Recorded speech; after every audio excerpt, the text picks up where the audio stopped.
Welcome to the Old Fart Geeks podcast. This week on our 5th episode, count 'em 5, we discuss a bunch of old retro tech stuff. I'm Jason Oakley and this is my co-host, Will Tomkinson. Hey, Will. Hey, mate. How you doing? Great. How you been lately? Oh, yeah, you know, working and... Everybody wants to get a new Raspberry Pi. Oh, yeah, the Raspberry 2, that should be... It's pretty intense, like, it's a serious upgrade. Someone say you could, run Windows 10 on it. Yeah, it runs the Windows 10, the RT or whatever it is. Holy The same as the tablet one runs, yeah. That's nuts. Pretty cool. To... I'd be very tempted to get a Pi MAME running on there and maybe a little joystick and play my old favourite games on my 50-inch TV the original over there. Pi... The original Pi did MAME really well, so that thing would just chewed in. It'd kill it. It'd be way overkill for that, actually. But it would actually finally run XBMC pretty well, I reckon. Yeah. I don't need it now, I just Netflix everything. That's it. Well, I guess we should talk about some old technology news and information, which of course we get from Tom Merritt's This Week in Tech History. Do you want to start off? I would if I was in the show notes. In 1878, apparently, which is, I know, you'd remember that. Yeah. The first commercial telephone exchange was in the US. It was installed in New Haven in Connecticut and served 21 subscribers connected by a single strand of iron wire. Not much different to the Australian phone network, really. That's our international link to the US. ADSL. Only 2 conversations could be handled simultaneously and 6 connections had to be made for each call. Wow. But I think if you guys listened to the previous show, we're actually talking about trunk party lines, and this is pretty much why it came about. Because there was only a couple of lines in each town, and if you wanted to listen to it, you know, you could pretty much just pick up the phone and listen to whoever was speaking. Whether they wanted you to or not. Yeah, they held in 1877, April 27th, they held a 3-way telephone lecture in Hartford. And of course it was demonstrated by Bell, who didn't invent the phone, his sidekick did, but hey, whatever. And you know, it was talked about how it could help trade businesses overseas and everything like that, so that was pretty neat. Yeah.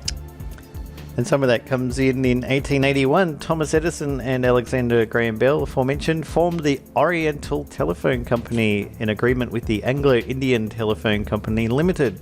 The company was licensed to sell telephone in Greece, Turkey, South Africa, India, Japan, China, and several other Asian countries. And so that was the thing with these guys. OTC, I've heard of those initials before. And that was the thing with these guys. It was... They weren't, like Thomas Edison didn't really invent power per se. He just invented a way of transporting it over decent range, you know. Yeah. But it was their marketing skills pretty much that why they landed the job, rather than anything else. I mean, Edison had a heap of stuff. He had car companies, he had battery companies, he had cement companies. Speaking of battery companies. Had obviously electricity companies, both domestic and international, had mining companies, you know, had all sorts of just stuff. It wasn't, you know, got into motion pictures and everything like that. You know, so it was covered all bases. Interesting.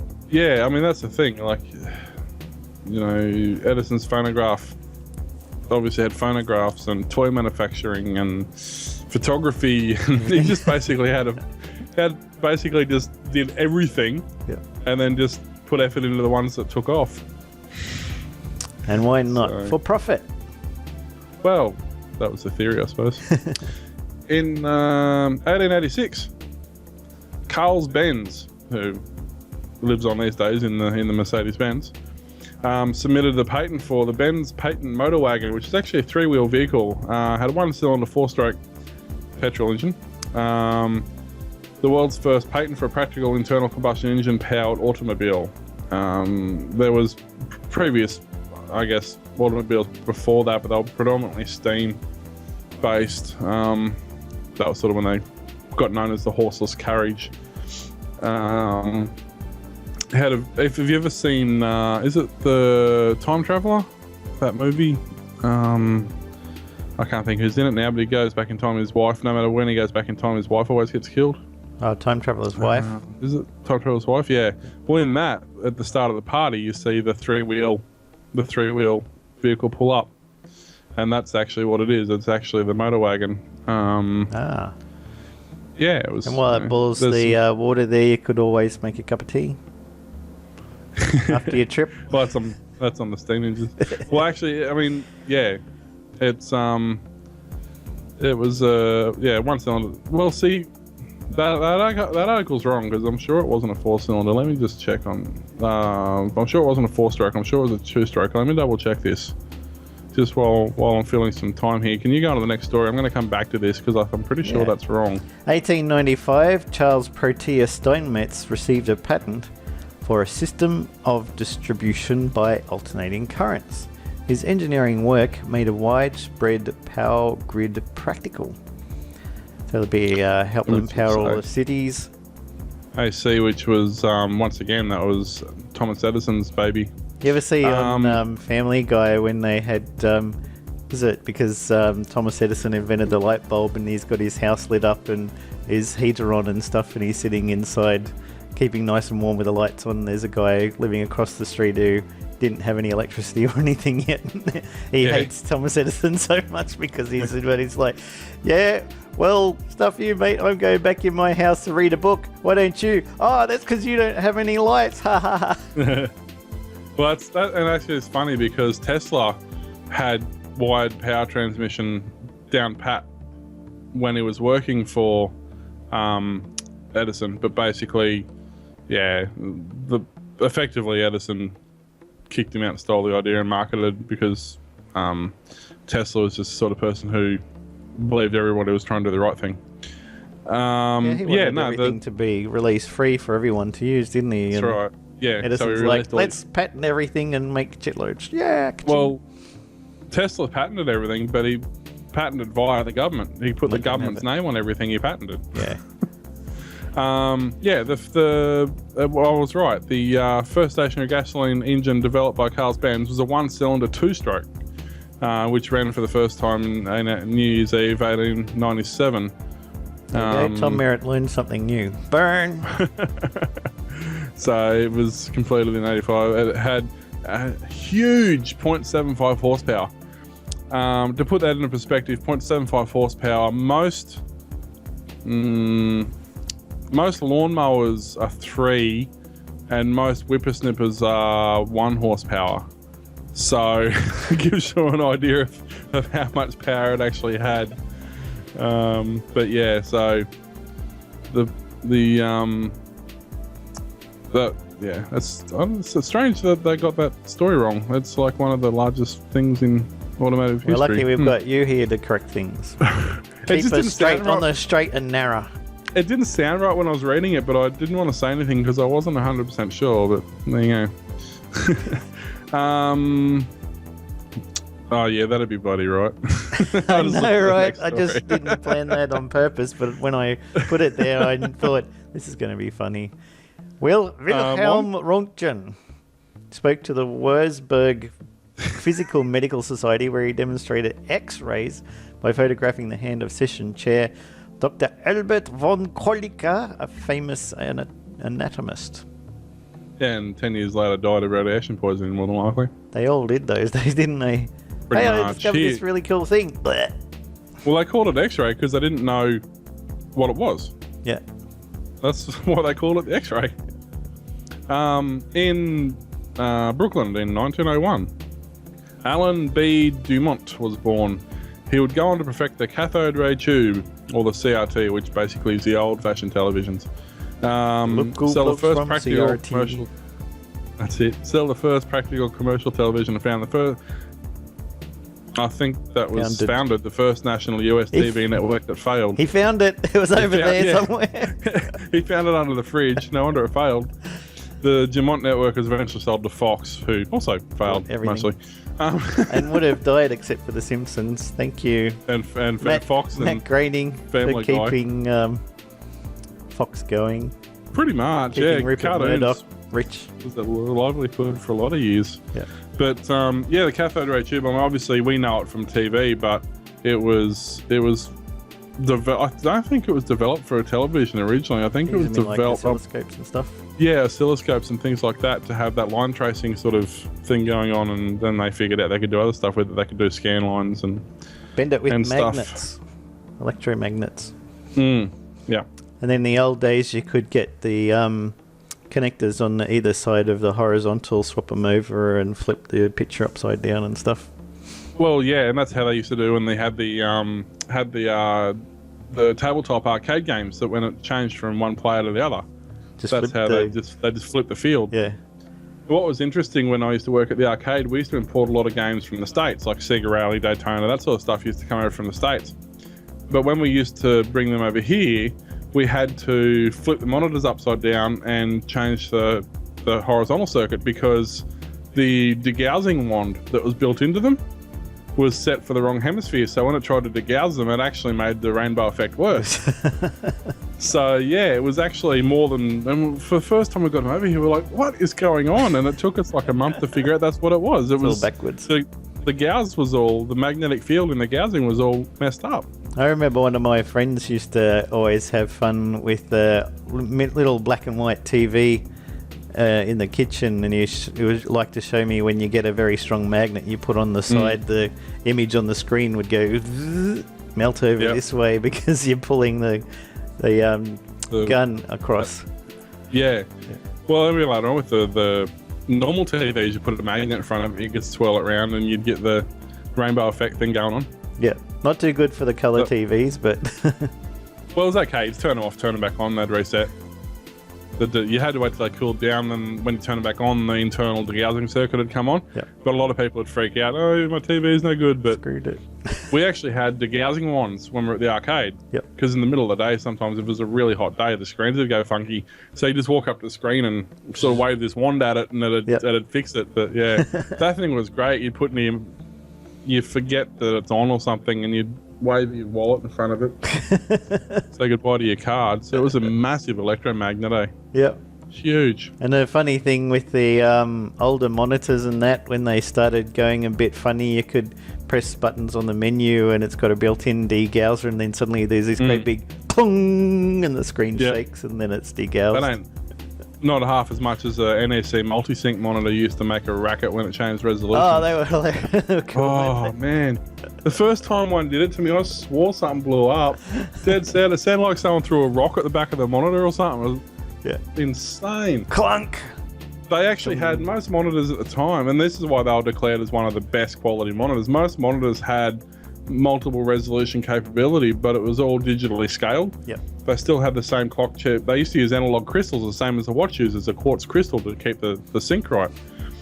But the NAC Multisyncs actually had one crystal per resolution, hence the and clock. one crystal per refresh rate. So when you actually change resolution and refresh rates, it would physically disengage and re-engage a physical crystal, and that's what that noise was. It was actually getting this crystal to start vibrating again. Yep.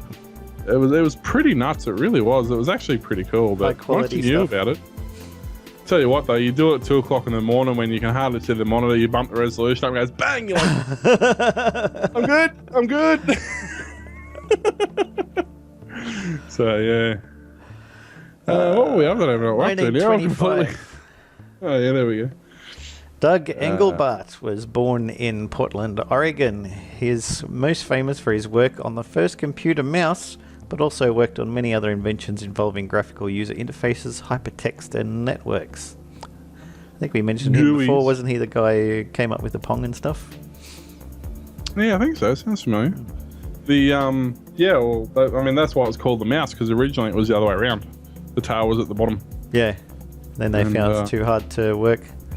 Yeah, you'd hand it. Now I hate to use anything unless it's wireless. Keyboard, I don't mind. It can have a cable because it doesn't move, but my mouse going everywhere, dragging the cable around, the amount of stuff that I do, particularly with graphics and stuff, and I'm like, annoys me. Plus, I have to have side buttons and everything, and a scrolly. My mouse only moves 3 inches in every direction anyway, so it doesn't really matter. I remember years ago when I was working for this company, we were doing 24/7 tech support from home. It's a terrible idea. Don't ever do that. For free. For free. That's much better. This woman rings up at like 11 o'clock at night, really old granny, and I wasn't doing the tech support that night, but one of my flatmates was, and she's like, I've got my mouse to the edge of the pad and now I want to go right, but I've run out of pad to go right on. What do I do? It's like, pick the mouse up, move it across, put it back down again. Oh, now I can go right again. What happens when I want to go left? It's like, please try and understand before one of us dies. I'm just trying to find a picture of it because I'm trying to remember the name of it. I believe it was an IBM mouse, and it was a design for a graphics design, I'm sure of it. And the mouse pad was a grid, and it had horizontal and vertical lines in the grid. It was made out of aluminium. I remember that. Was that one that had a little crosshair at the end of it? In plastic. Well, you could attach it. Yeah, you could take it on or off. Good for doing graphics work when you want to trace an outline of something that you've drawn on the paper. And something like that, yeah. But this one didn't have, like there was two of them. There was one I had that had an aluminium base with horizontal and vertical lines in it that were, I think, red and blue or something. Yep. And it was very early laser mouse. And the grids were really close, like they were like 1 mil apart. Yep. And this mouse used to, every time it would pick up a red and a blue, it'd know in relation to where it actually was. Oh, okay. And it'd make the line. But the other one that was really cool was it had two, I guess like discs, one that ran horizontally and one that ran vertically. Yep. And it was a very early prelude to an optical sensor. And it would count, they were notched discs, and it had the same thing. It had a special mouse pad that was very rough. It was like running your hand over AstroTurf. You could feel the ripples in it. You know what's the best thing about getting the optical and laser mice? You didn't have to clean them all the time. Open up, take out the ball, try and scrape off the rollers while you're turning them around, scrape off the side one, get it under your fingernails, and it's all over the desk. Scrape, put it back. Then all the bottom of it, all the rubber feet, scrape it all off there, put it back down and go for a bit longer. That's it. No, this thing, it had a horizontal and a vertical wheel, and it had a rough mat. So as you moved the mouse over the mat would grab the teeth, and it would actually turn them the exact amount that you're moving it. Okay. And it was really precise. Like at the time, I know we got like 6,000 DPI or whatever the mice are now. I think the average mouse sensitivity was, a couple of mil. Like it was fairly rough. This thing at the time had it down to like 1 pixel. Yeah. You could scroll it right down to literally when you're doing graphics in CorelDraw. CorelDraw. Which is what we used it for, but you could actually zoom it right into 1 by 1 pixel, and you could literally move 1 pixel at a time with this mouse. Yeah. So yeah, it was. And then they bought PaintShop Pro, and the cries of 1 million people were suddenly silenced. I think the last one I used, I think it was CorelDraw 8, and it had a picture of a hot air balloon on the front cover. That was the last CorelDraw I ever used. Was it CorelDraw or something similar to that everybody used to make flyers and things with? Pre-publisher. No, I think it was... before was publisher. Corel product. Yeah, there was CorelDraw and there was Corel... I'll look it up. There was it Corel or was it paint? There was another paint one. Because people would warp the letters and then put stripy colours through it and stuff. And a friend of mine did a website, and I had a look at it, and I was like, "You did this in CorelDraw, didn't you?" He's like, "Yeah, how'd you know?" Because I hate those those fonts and the wavy characters and the colours that it puts in there with the rainbow and stuff. Just look, people use that for flyers, Lost Dog or Party This Weekend or Garage Sale or something, and everybody used that, and then it's like... yeah, and then Publisher came out and... whapped it. Corel PaintShop Photo, CorelDraw Graphics Suite, CorelDraw Technical Suite, Must have been just one CorelDraw of the early, Photoshop. CorelDraws. It may have just been. Well, there was a free version of CorelDraw back in the day. It was just the basic. I think it was just CorelDraw. It was just a basic entry level. No, it's a Canadian company. There you go. CorelDraw became the biggest software company in Canada in 1996. Canadian, eh? What's that all about? Corel Designer, which was micrographics. Corel Digital Studio became Paint Shop Photo Express, and later became Paint Shop Pro, and then split off into DVD Video Express, DVD Factory, and then WinDVD. CorelDraw was vector-based graphics. CorelDraw Suite was a combination of CorelDraw, Photo Paint, and Capture. Corel Home Office, which was an office suite based on Ability Office 5, which basically had Corel's version of WordPerfect. Yeah, I remember that. Corel Knockout, which was a professional WordPerfect was awesome in the DOS days. Yeah, it was the bomb. Corel Painted, that's the one you're thinking of. Corel Painted, or Corel Painter, a program that emulates paint, crayons, brushes, etc. Yeah, so Corel Paint, that's what it was. Corel Photo Album, Corel Snap File, Corel Ventura, digital publishing software, Corel Linux, one of the first GUI-based distributions of Linux incorporating an automatic installation program. Wow. Corel CAD, 2D and 3D CAD. Yep. Huh. There you go. Then that was 2000. When were they doing that? 1999 they did Corel Linux. Oh, okay. Wow, that was like... people use that very much. No, it'd be interesting. When was it founded? It was founded in 1985. Yep. And that was a company of great success with CorelDraw was their first program in 85. I was trying to remember the name of Commodore 64 type application where people did publishing and stuff. Can't remember the name of it. I know they had GEOS graphical operating system, which was pretty cool. It was kind of like a Windows type thing. Oh, okay. I had that and Dolphin DOS and stuff, but there was a publisher type thing. I can't remember it now. I know a good one. Amiga had a good desktop and stuff like that. The Deluxe Paint was a really popular one for doing graphics on the Amiga. Yep. Good old Amiga Workbench. Those are the days. And you can still buy Amiga these days on a PC.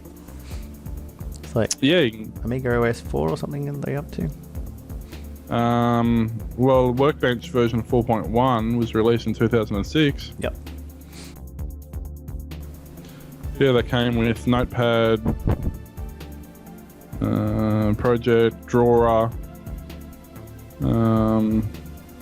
Yeah. Cool. There's actually a I don't know if it's still. There used to be an Amiga emulator online that you could use the basic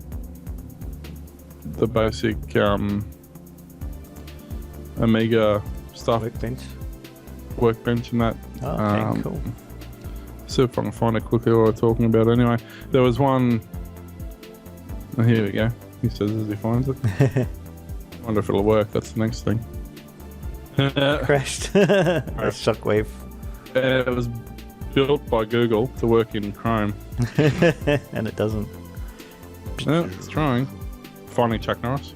Yeah. Preparing garden gnomes. What is this, SimCity? Yeah. Warming up Rick Stately's voice. Oh dear. It's trying to do something. Hasn't crashed. Hasn't not crashed either, mind you. Reset Amiga. Oh, here we go. You can put emulated floppy disks and oh, here we go. Something's happening. So booting up. We might come back to this. We'll go to the next story and this will oh, no, hang on. It's all something's happening. It's trying. Oh, the good old Amiga DOS. Wants to disable your mouse cursor. Yeah, right. Oh, cool. Amiga Workbench disk. This is actually really cool. It's so nostalgic for anybody who's ever had an Amiga. I was so close to getting a 600 or a 2000. The good old my mind, and then didn't, and went to IBM eventually. The good old orange outlines. Yep. Oh dear. Yeah, we'll do the next story, and then hopefully this will be loaded by the time we get back, and I can't. Yeah. In 1935, Detective Leonard Keeler, co-inventor of the Keeler polygraph, tried out the lie detector on 2 suspected criminals in Portage, Wisconsin. Both suspects were convicted of assault. And of course, nowadays we know that it's usually inadmissible in court because you can fake the results and prepare yourself for it so much that doesn't mean anything. Yeah, well, that's right, exactly. It's In 1948, IBM dedicated its SSEC in New York City. The Selective Sequence Electronic Calculator handled both data and instructions using electronic circuits made with 13,500 vacuum tubes and 21,000 relays. That would have been fun to put together. And many miles of cable. Yeah, it would have been time-consuming, to say the least. And solder, as they say in the US. We solder things, they solder them. They solder, yeah. Apparently they don't have L's. Yeah. Apparently they just don't do L's. I don't know what that's about, but how's it singing that? Still trying to load them. I have to restart it, I think. No, he says that just as it loads. Let's have a look at that. So there we go. RAM disk, Workbench, first demos. Somebody better spend a bit of time on that. That's so cool. Nostalgia for the win. Where's the clock? Fast mem. Good old fast mem. Fixed fonts, printer, format. What else we got here? How do you close? I can't right. I can't remember. Is it using Agnes, Fat Agnes, or Obese Agnes? Serial pointer. Denise was one of the chips. What was one of the other ones? From memory, it used to have dinosaurs and stuff. Oh no, this is the one you can actually make your own pointer. Repeat key speed, change, preferences, cancel. Whoops, no, I've done it. Cancel. What's in first demos? It's actually got games on here. Speech, dots, Molly, Ham, Robo City, Boing, boxes, lines, juggler. Cool. Need Sim Ant, then it'd be complete. I liked Cool Spot. That was a good one. Cool Spot. Yeah, it was from 7-Up. Oh yeah. Game. You had grid, sort of like Go or 5 in a row. You put your things on there, or Othello, and flip them over, but he'd get up and he'd do all these dances and jump into the spot and then flip over the other ones. What game's that you're playing? I'm not sure. I don't know what I'm doing. Is that a blue zombie walking across? Not a lot seems to happen. Looks like a fire hydrant. It looks like a cactus. He's flexing his muscles. But this is about the extent of the graphics qualities. Not, back then it was absolutely amazing. If you can get a Sam and Max game, that'd be great. Yeah. I'd sit there playing that all day. Yeah. I used to play Sim Hospital and Sim Ant and Sim City and yep. a lot of those sort of games. I was trying to think of what's that Amiga game?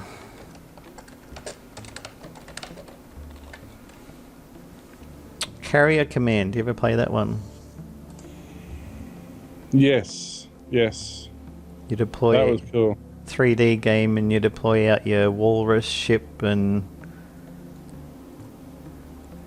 2, the carrier carries up to 8 Manta multi-role aircraft for nautical tactical assault remote-controlled aircraft and up to 8 Walrus water and land roving utility shuttle. That sounds like a backronym. Remote-controlled amphibious vehicles, although only 4 of each may be operational at any time. The remote control of the Mantas and Walruses had to be linked through the carrier, so they go too far from the carrier's cockpit. Screen of them would become ghosted. If they ventured even further away, they would lose all contact and be destroyed. The Mantas would simply fall out of the sky. Enemy carriers, island networks. How about this one? What the heck is that? Macintosh. Mac Classic. Mac Classic. I spent a lot of time on this at school. My first 4 or 5 years of school had this. My next door neighbour had one. We used to spend a lot of time playing. They had Leisure Suit Larry.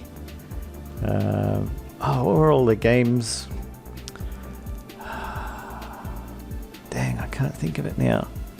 There were adventure games that were all click and point, and these guys did a ton of them with Police One or something like that. Oh, yeah. Yeah, wasn't Police Quest, no. Yeah, I'll play quests like that. Here we go, good old air hockey. Played on monochrome. It runs a bit faster than it played on the original. Oh, there we go. Space Quest, Police Quest, King's Quest. Yeah. All of those.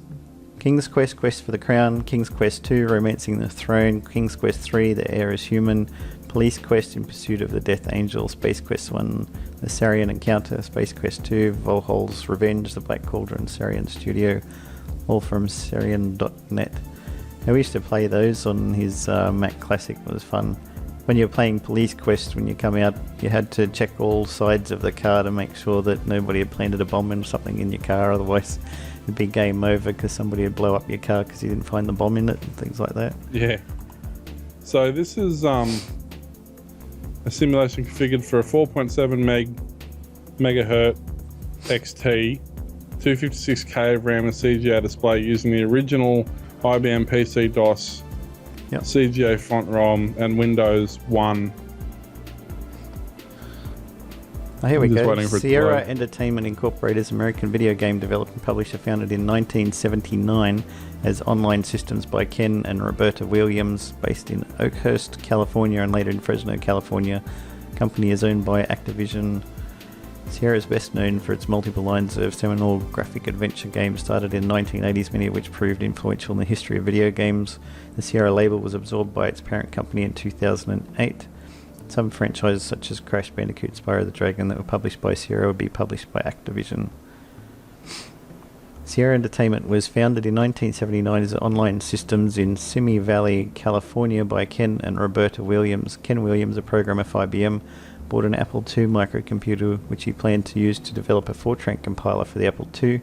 At the time, his wife Roberta Williams was playing text adventure games on the Apple II. Dissatisfied with the text-only format, she realized the graphics display capability of the Apple II could enhance the adventure gaming experience. After initial success, Online Systems renamed to Sierra Online, and the company moved to Oakhurst, California. First games: Hi-Res Adventure 0, Mission Asteroid, Hi-Res Adventure 1, Mystery House, Hi-Res Adventure 2, Wizard and Princess, Hi-Res Adventure 3, Cranston Manor, Hi-Res Adventure 4, Ulysses and the Golden Fleece, Hi-Res Adventure 5, Time Zone, 6, The Dark Crystal, based on Jim Henson's show, BC's Quest for Tires, Mickey Mouse stuff, King's Quest, Space Quest, Leisure Suit Larry, Police Quest, Quest for Glory. I remember that because in Leisure Suit Larry, you wanted to get something from a guy in a room, you had to say, Ken sent me, and it was Ken Williams who programmed the game. Alright. That was quite fun stuff. On to the next story. Where are we up to? 1950. Percy LeBaron Spencer received a patent for the method of treating foodstuffs, which he would recognize as the microwave oven. Spencer was working on an active radar set and accidentally melted a candy bar in his pocket. What else did he melt in his pocket? Not in his pocket, but maybe inside the rest of his body. So, well, why was he working on radar and using... No, yeah, that'd be right, using frequency. Yeah, no, that makes sense. Yeah. Yeah. And he's like, hang on, my chocolate melted for no reason whatsoever. What caused that? Yeah. Let's investigate. Let's invent the microwave. Ka-ching. It's a great idea. Dude. Where would we be these days without microwaves, huh? Oh, no, no, right. We'd be able to nuke all those TV dinners. Yeah, among other things. 1961, the US launched a 4-year-old male chimpanzee named Ham, should have been a pig, on a Mercury-Redstone. Hey, they used redstone. It's a Minecraft joke. Named Ham on a Mercury-Redstone 2 rocket into suborbital flight to test the capabilities of the Mercury capsule. And there was a comedian, I can't remember his name, but he was like, what are they going to ask him when he got back, you know? How was the mission? Yeah, well, it pulls a bit to the right with the steering sometimes. Yeah, I know. Like, so, yeah, it's a bit on the internet sometimes. Here's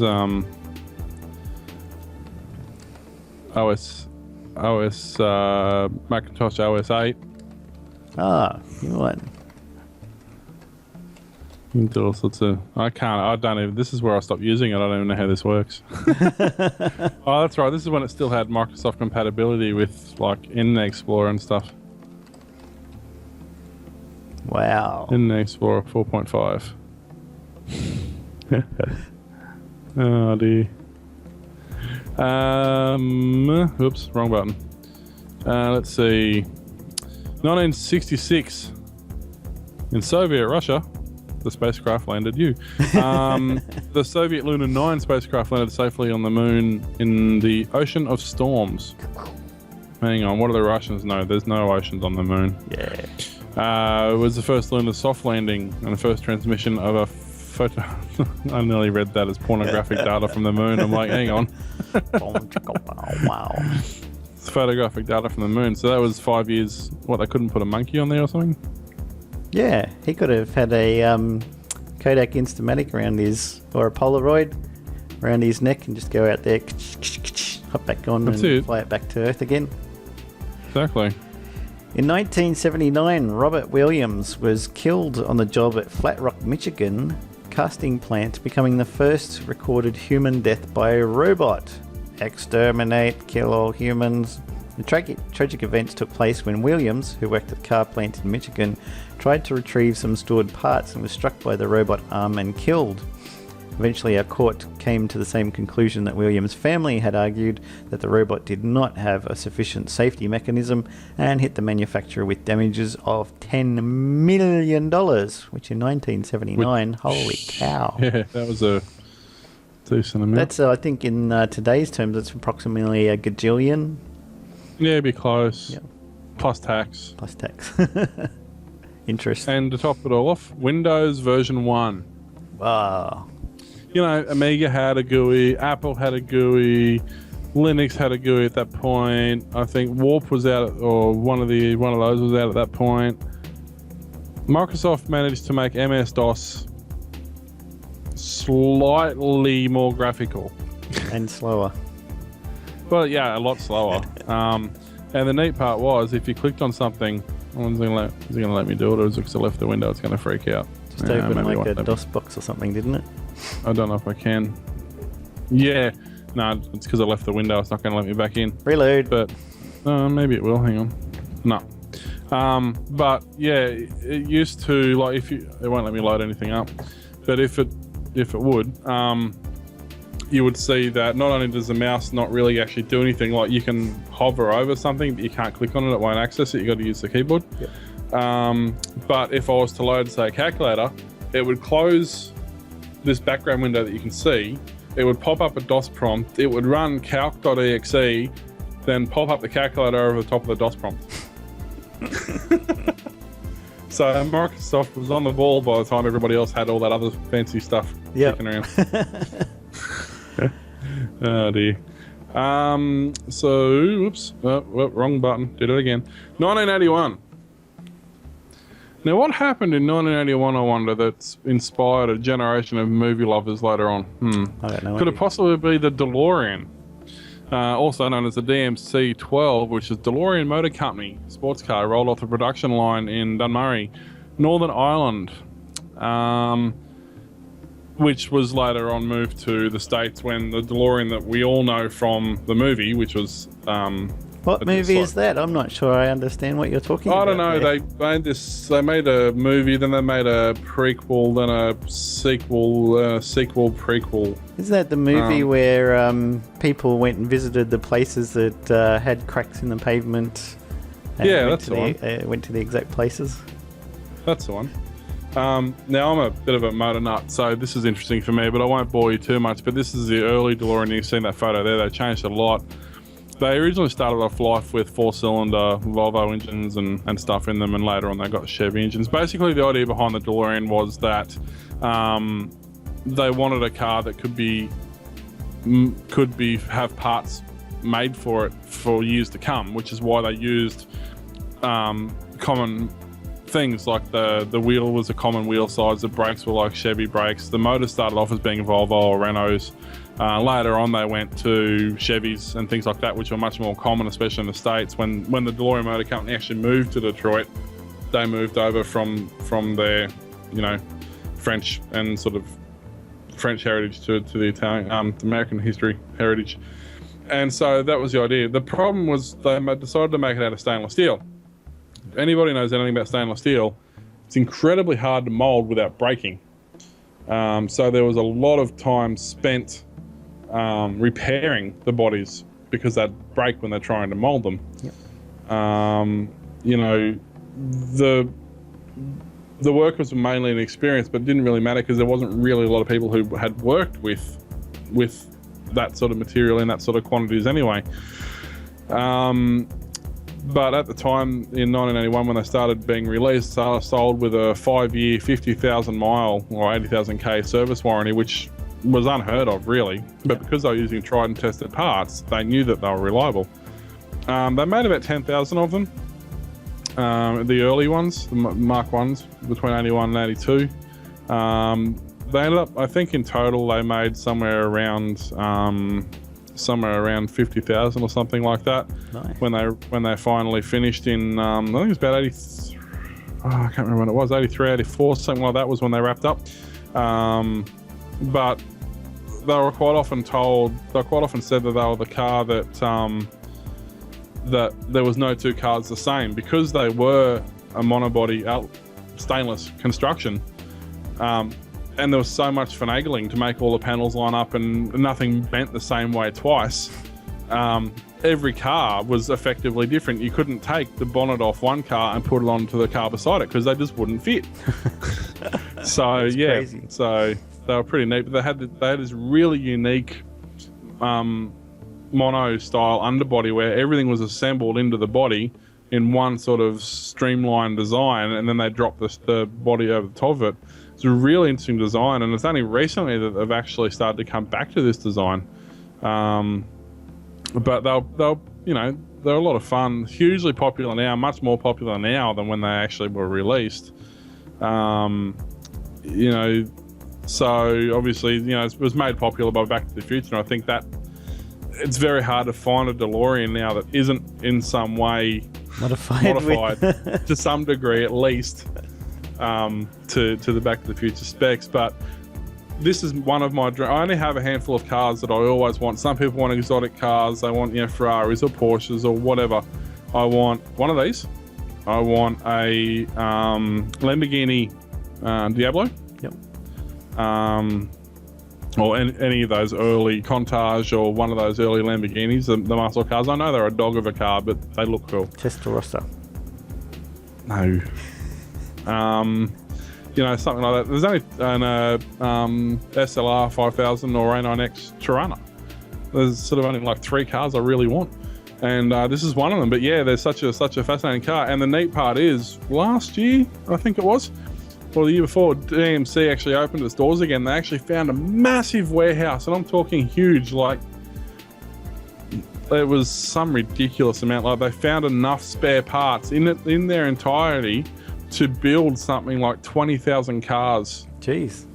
Just in spare parts, not including the stuff they're going to remanufacture anyway. Yep. So basically, it's been the DeLorean has literally come back to life, and it is possible to buy a new car, and they're actually reasonably priced for a new car given what they are. But yeah, no, love the DeLorean. Nice. I would love to. There's only one person I ever knew that had one.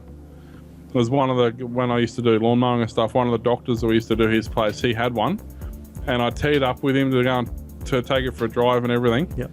And then we went back there, and he goes, "Oh no, sorry." He said I had to get rid of it. All my golf mates were giving me a hard time, so I looked in the shed and he bought a Ferrari instead. I'm like, dude, you suck. Don't care if you like Australia's leading pathologist, whatever the hell you are. You still suck. So yeah, unfortunately, I've never had a chance to drive one, but it's there. It's one of my things. In 1983, Lotus began selling its spreadsheet application for Microsoft DOS called 123. It would quickly become the most popular spreadsheet software, but not make the transition to Windows well, and fell behind Excel permanently. That's the only reason Excel took off, because Lotus didn't program for Windows. Why not Lotus? Lotus was fantastic, and even once Windows 3.1 came out, it still was fine. It wasn't until Windows 95 really killed it off, but the Lotus package was amazing. So powerful. It's far better than Excel. Far better. So much easier to use. They had some mad skills making that one, and then just let Microsoft eat their lunch, basically, right? Pretty much. And I mean, Microsoft bad enough for killing themselves off. They don't need help killing off other companies.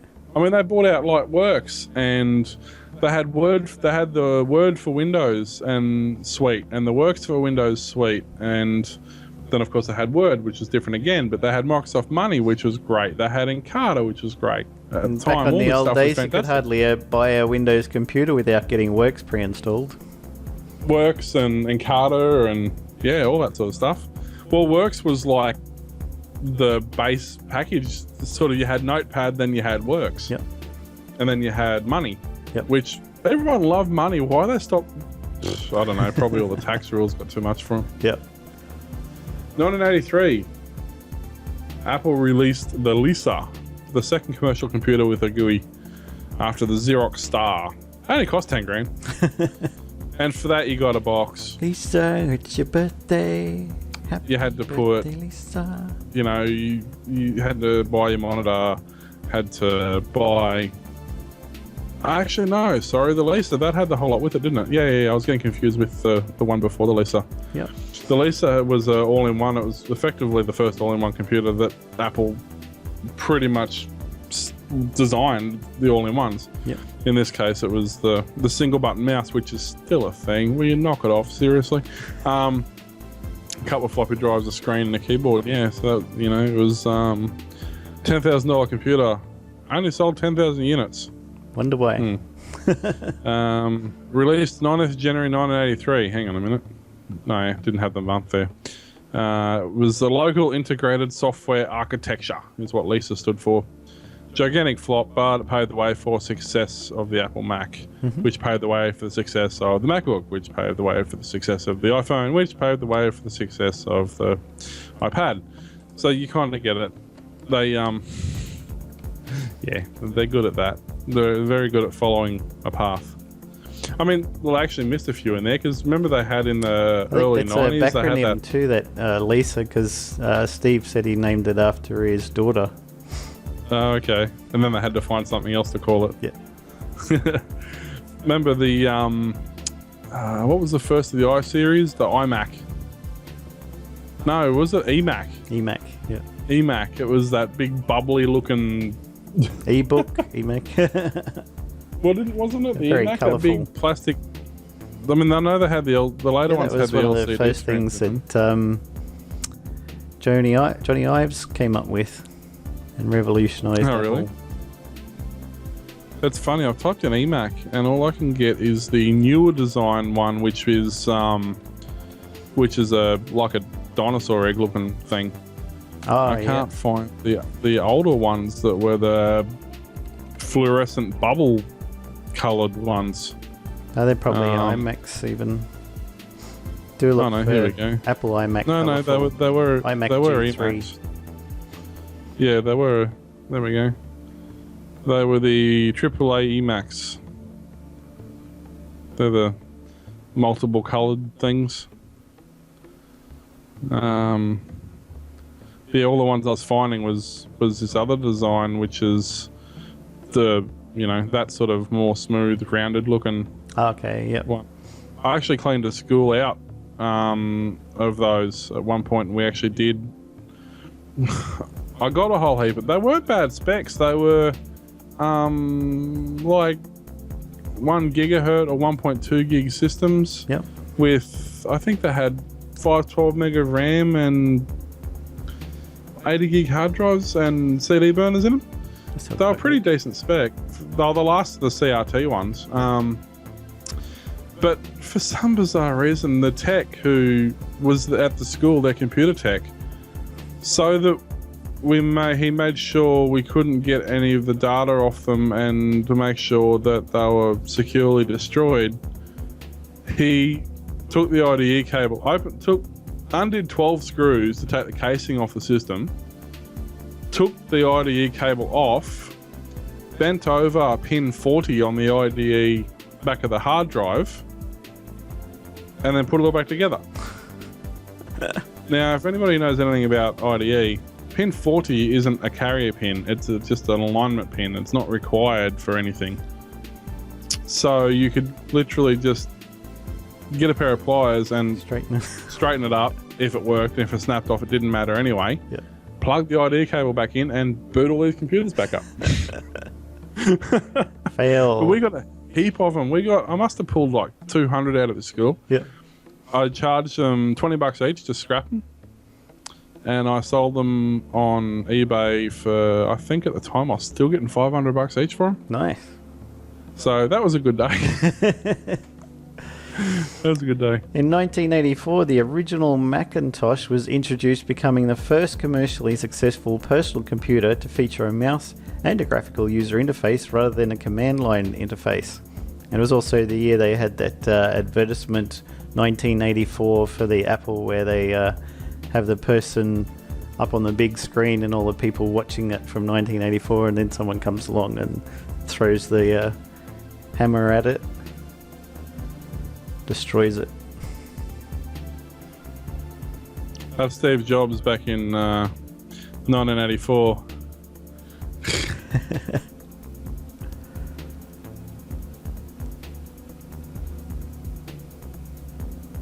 Can't go full screen. Yeah, you have to go to YouTube and view it there. Yeah, let me do that. No, I can't do that either. It's embedded, heavily embedded. That's it. Look at our Mac. Well, I think they call it the Mac Classic now, don't they? Yeah. There's one, the power cable, mouse like, cable. Hello, I am the Macintosh. Nice to meet you. What, no keyboard? Who needs a keyboard? You just used telepathy back in those days.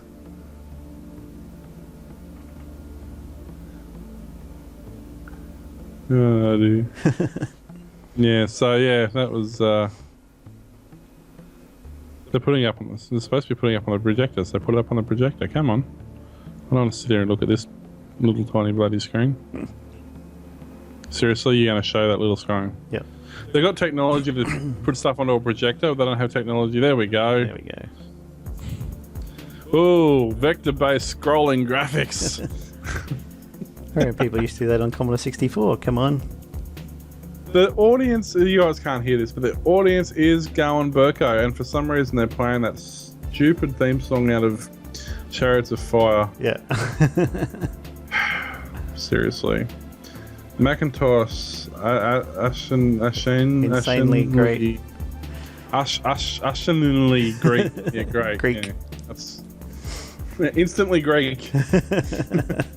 Ooh, paint in 2 colors. Yeah. Actually, I really enjoyed the paint. It was pretty neat. It's well written too. They've got the source code has been released online. You can download it. Oh, really? How they made it, yeah. So that's what I was going to say. The zoom, the level of detail you could put into it was pretty intense. That's why it became the premier publishing platform for many years. Well, we had, I mean, schools thrived on it, and it got to the point where it was actually really easy. Like, it wasn't a chore to do stuff. Yep. It's very popular to publish newspapers, magazines, newsletters, all of those things. And even in through the 90s, it wasn't uncommon to see them still being used for, as you said, newspapers and stuff like that. So, a couple more stories to go. Yep. I can't even pause the video, seriously. Close the browser. Close it off. You'll go. Sorry, I'm having browser problems. 1985. Shortly after its founding in... What? Shortly after its founding in... That doesn't make any sense. Shortly after its founding, the November before, the Search for Extraterrestrial Intelligence Institute kicked off its operations. So SETI, as we now know it. Did you ever run SETI software on your computer? I did. They've stopped doing it now, unfortunately. Yeah. Yeah, but I used to have folding SETI at home. Yeah, folding at home. Yeah, I used to actually run that when I was running the computer store down in Melbourne. I used to run that on the servers and have it on automatically come on all the systems at 7 o'clock of the night until like 5 o'clock in the morning. I'd just run on everything. I remember reading a story where this computer guy who ran the training section of university got fired because all the computers had SETI installed on them or folding at home and chewed up all that bandwidth. But he's like, well, the computer's not doing anything, during in between classes, so I just set it up to automatically run SETI or folding at home, and then once somebody came in, it'd shut it down and go on with the normal class, and he'd start it up again. Yeah, well, we had the same thing. I just had ours to automatically start and stop. And, it was good. Unfortunately, now, I'm just looking now, but it looks like they've ditched the... You can donate to them, but you can't do... SETI quests. Yeah. That was one of the first hugely distributable applications that did number crunching on computers, thousands and thousands of computers worldwide.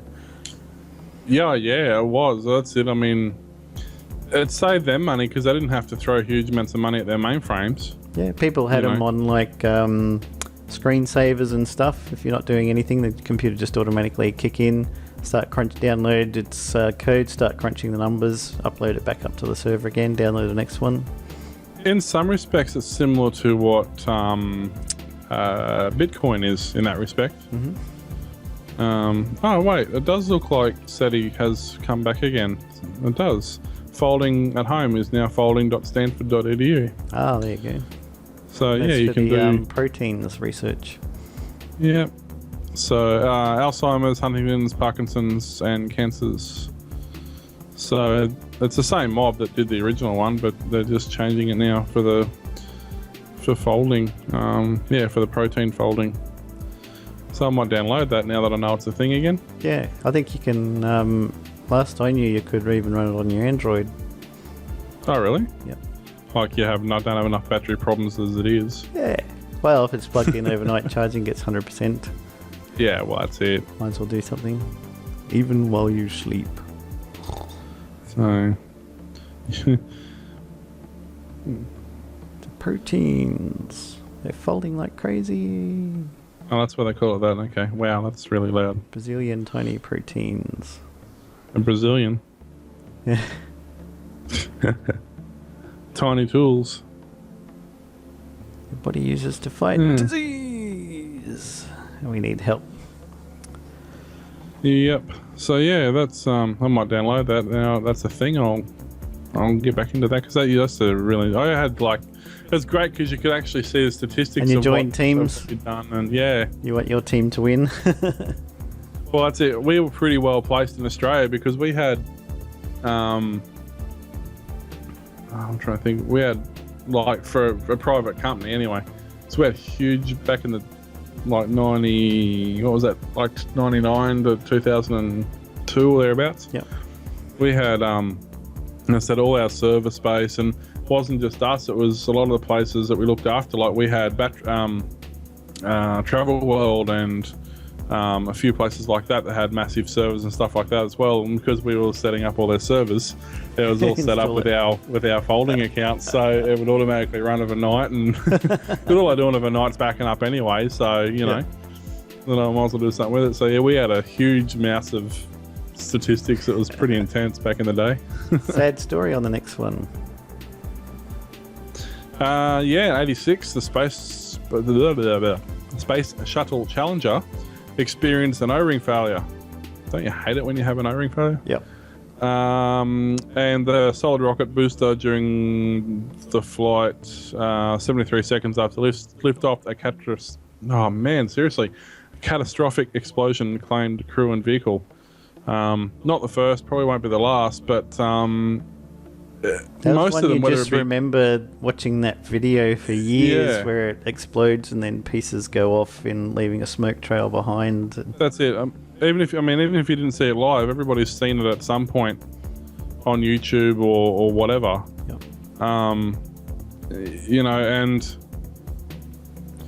mission duration 1 minute 13 seconds was the official duration for that. Yep. It hit.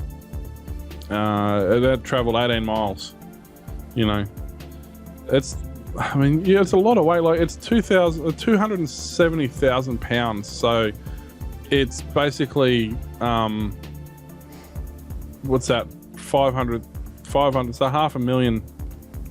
Is that right? Which way do you go? I can't remember. 1 pound is 2 kilos, isn't it? Yeah. So it's no, it's half of that, so whatever it is. But that's a lot of weight. Like, that's a lot of steel to try and get in the air. Yep. And the thing is, a lot of the failures have been something simple like this one. As I say, it was a little O-ring that caused all these problems. Yeah, and I was just looking up more info on the story. Aerospace engineer Roger Boisterly, who warned that launching NASA's Space Shuttle Challenger in cold weather could be disastrous. And he was overridden. They're like, no, we're going to launch it. We've only got short windows we can do this. It's going to cost money to not go. Do it. Boom. Okay, well, we should have listened to you, shouldn't we? Yeah, pretty much. You know, but in some of the other ones, like later ones, it was the foam from heat shielding. Yeah, tiles, tile foams on so foam tiles. It's, I mean, yes, we can get to space, but it really, literally is we can just get to space. Yeah, even these days with our technology. It's not something we can comfortably do. It's something that we can kind of almost mostly do some of the time. Yeah, even recently, just in the last year, they've had rockets who are supposed to go to space explode on the way there, even with the test pilot in and things like that. Wasn't it Virgin or SpaceX or something? Yeah, the SpaceX, the Dragon X, what it was called. It did one, the vertical lift and takeoff, whatever it's called, that one. Yeah, ones that have got like $1 million satellites for cellular networks. Get halfway up, kaboom. And you know, there was one, the unmanned one, that the reusable rocket that I think it's Dragon, that SpaceX is doing. It's fairly successful. Like they can reuse it. They were scavenging out of the ocean. Their last attempt, they tried to land it back onto the onto a giant floating dock, effectively, which it almost did. You know, but that's going to be they'll get there sort of thing with that. But it's only been recently that a reusable rocket, I'm not talking a space shuttle, but a reusable actual rocket, a launchable rocket, because previously they were using the solid fuel rockets, but they're a one-use deal. Yeah, they just get dropped and become space junk. Yeah, exactly. So it's only recently that even the concept of a relaunchable rocket has become a thing. And if they can figure out the scramjet engines, then it'll be a whole different animal again. But I mean, I know they're saying, they'll take a tourist into space for $100 million or whatever they're asking. But do you really want to? Yeah. All these people grow up, I want to be an astronaut when I grow up. It's like, well, okay. Chance of survival, not great. Yeah, I mean, it's not like you can just open a window and climb to safety, Yep. And when things happen, they happen incredibly quickly. Yeah. Can't do anything about it. Probably a good thing. The only thing you can get out is, oh shit. Yeah. In 2011, the Number Resource Organization announced that the free pool of available IPv4 addresses was fully depleted. The IANA allocated the last of the blocks equally between the 5 regional internet registries.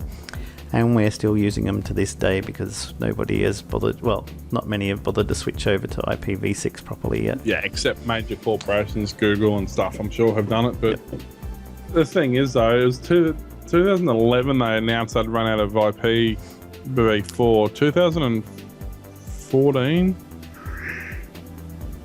You know, I'm happy they're still using IPv4 because when I've got a customer who has a problem with their network connection, I'm like, can you read out your IP address?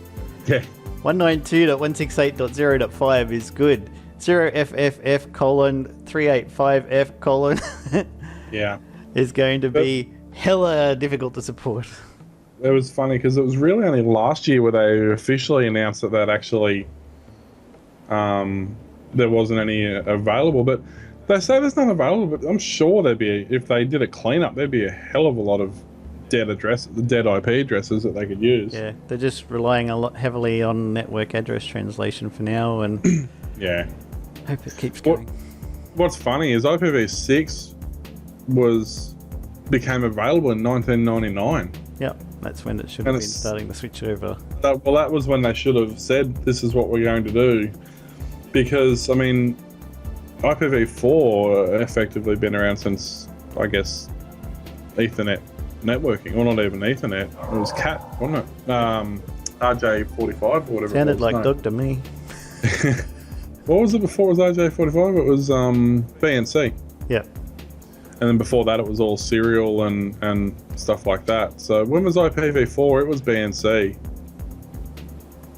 But I don't think what do they call them? The Trojan boxes or whatever they are, all the WISE terminals. I don't think they were all IP, were they?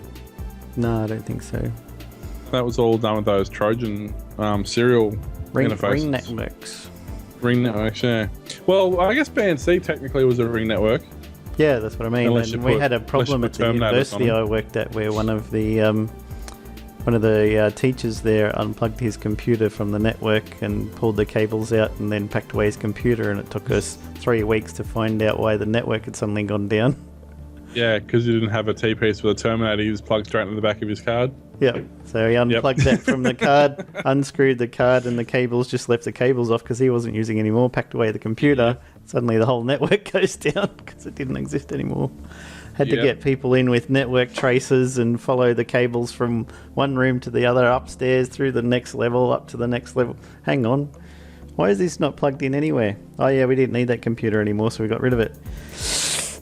Just leave the T-piece in there at least so the signal can keep going through. Either the T-piece or put a terminator on there or something. Yep, something. Which, I think from memory, a terminator was a 16 ohm resistor or something like that. But and he said, I remember, come with me if you want to live. I remember when we used to set up BNC at home, if it was just the 2 computers, they always said you needed T-pieces, terminators, blah, blah, blah. Yep. When we just had 2 computers, we'd just plug one end of the cable into one end of the cable into the other one. It always worked. We'd introduce a 3rd computer, we'd put the terminators on, T-pieces, hook it all up properly, and we would spend a week trying to get the things to work. So when LAN parties became a thing, back sort of, I guess they started around the days of Doom, and then Doom 2 and Quake and Duke and all that sort of era. We used to play one-on-one with Laplink cable. Laplink, yeah, we could do that on some games. Parallel. Yeah. By the time you got to like and serial. You could do it on Doom, I think, but by the time you got to like Quake and Duke 3D, you couldn't do that anymore. It was too much data. Yep. But we used to play for, like, we'd knock off school and mates would knock off work at Friday night, and then we'd get around there at about 9 o'clock of a night and we'd set up, and it'd be midnight by the time we set up, and we'd play, and because the network was working, we'd just keep playing. And then it was like 6 o'clock Sunday night, and we're like, crazy so stuff. Yeah, they were great back in the days of Novell netware for Novell and all that sort of stuff. Don't talk to me about that. I don't want to start a headache. Thanks for listening and watching another episode of the Old Fart Geeks podcast. Make sure you subscribe in iTunes or your other favourite podcast application. You can also watch our show on YouTube at youtube.com/oldfartgeeks. You probably already are.